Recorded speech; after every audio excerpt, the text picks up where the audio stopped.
Pero may tanong ako, bago tayo umalis. Teka lang ikaw. Hindi pa. Okay lang yan.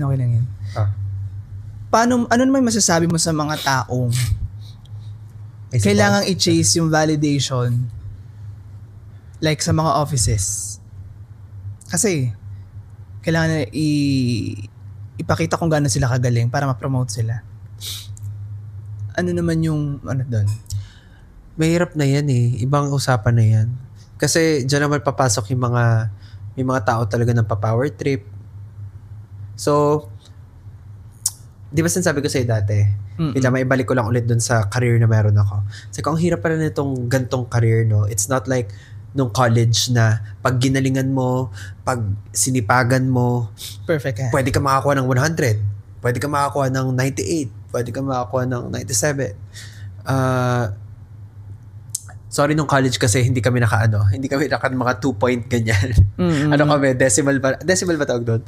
Mga, hindi ba na decimal? Basta ganun yung pointing system namin, yung pang high school pa din.